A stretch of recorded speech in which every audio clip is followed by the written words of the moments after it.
Hello बच्चों। बच्चों, आज आपको चिड़िया की बच्ची लेसन के कहानी से आगे अनुमान और कल्पना और भाषा की बात के कुछ प्रश्न अपनी कॉपी में करना है।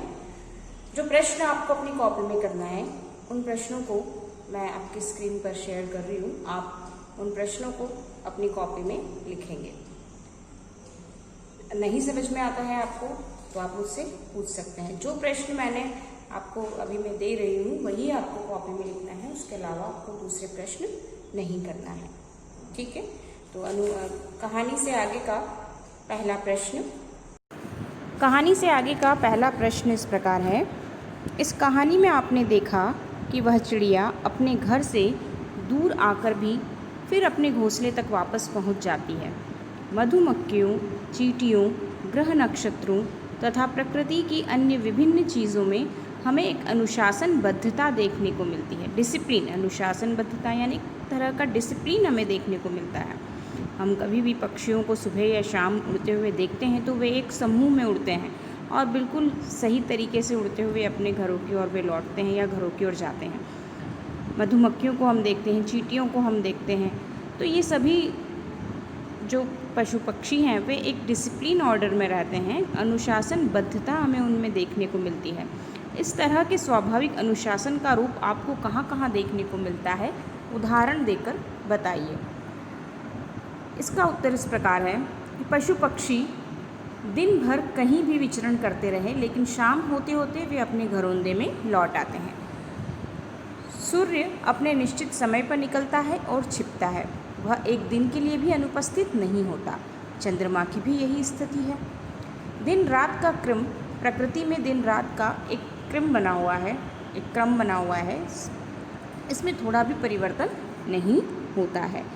तो ये अनुशासन के जो रूप हैं हमें इन चीज़ों में दिखाई देते हैं, पशु पक्षियों में दिखाई देता है, सूर्य चंद्रमा में दिखाई देते हैं, दिन और रात जो होते हैं उसमें दिखाई देते हैं। इसके अलावा भी यदि आपको ऐसा लगता है कि कोई और चीज़ है जो अनुशासनबद्धता में है तो आप लिख सकते हैं। ठीक है।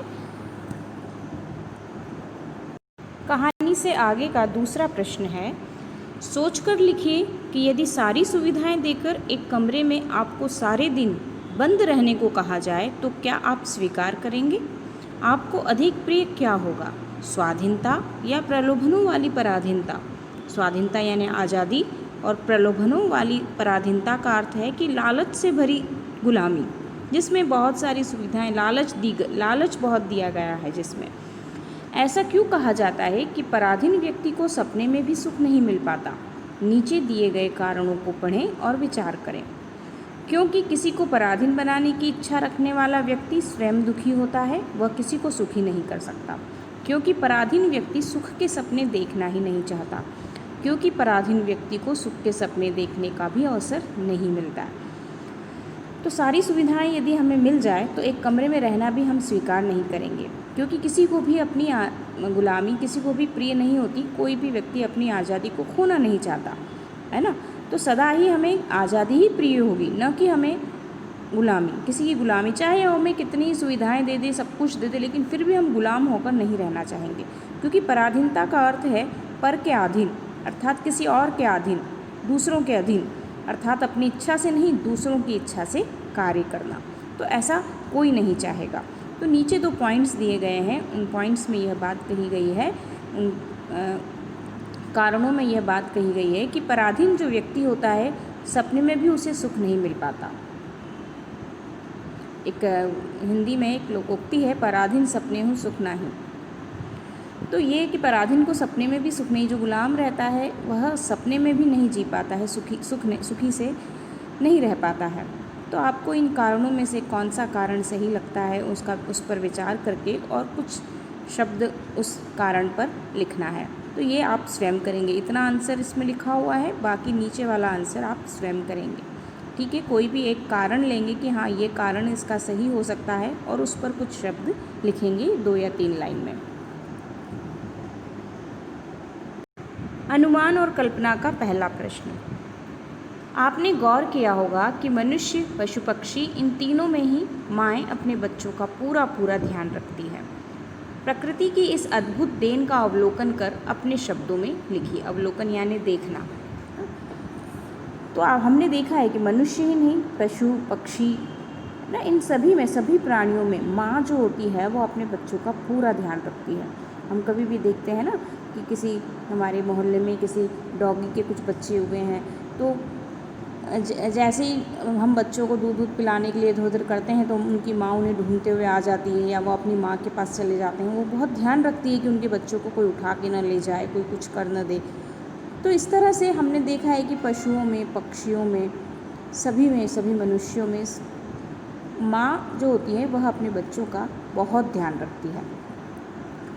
तो आपको इस प्रकृति की अद्भुत देन यानी माँ का अवलोकन कर अपने शब्दों में लिखना है। इसका उत्तर आप स्वयं लिख सकते हैं। जो लोग नहीं लिख सकते हैं उनके लिए यह उत्तर है, बाकी बहुत सारे बच्चे इसका उत्तर लिख सकते हैं। तो अगर आप स्वयं से लिखेंगे तो बहुत अच्छी बात है। ये मैंने उन लोगों के लिए जो नहीं लिख सकते हैं, ठीक है। माँ का वात्सल्य, प्रेम और ममत्व की भावना मनुष्यों, जानवरों एवं पशु पक्षियों में भी पाई जाती है। मनुष्यों में माताएं 9 महीने तक बच्चे को अपने गर्भ में धारण करती है, फिर अत्यंत पीड़ा सहकर बच्चों को जन्म देती है। बच्चे के लिए माँ हमेशा फिक्रमंद बनी रहती है। माँ का अपने बच्चे से ममता और वात्सल्य का यह रिश्ता इतना गहरा है कि प्रत्येक प्राणी में इसके दर्शन होते हैं। चाहे मनुष्य हो या पशु, अपने बच्चे के लिए माताएं किसी से भी लड़ सकती हैं, ठीक है। और भी आप अपने शब्दों में इसे लिख सकते हैं। भाषा की बात का पहला प्रश्न है कि पाठ में पर शब्द के 3 प्रकार के प्रयोग हुए हैं। गुलाब की डाली पर एक चिड़िया आन बैठी, कभी पर हिलाती थी, पर बच्ची काँप काँप कर माँ की छाती से और चिपक गई। पर शब्द का प्रयोग यहाँ 3 बार हुआ है पाठ में, लेकिन तीनों पर के प्रयोग 3 उद्देश्यों से हुए हैं। इन वाक्यों का आधार लेकर आप भी पर का प्रयोग कर ऐसे 3 वाक्य बनाइए जिसमें अलग अलग उद्देश्यों के लिए पर के प्रयोग हुए हों। एक पर के लिए गुलाब की डाली पर यानी के ऊपर, पर पंख, एक पर का अर्थ है पंख, और फिर तीसरे पर का अर्थ है लेकिन, परंतु, है ना। तो इन तीनों के वाक्य यहाँ दिए गए हैं। आप कुछ और वाक्य भी बना सकते हैं और इन्हें कॉपी में लिख सकते हैं।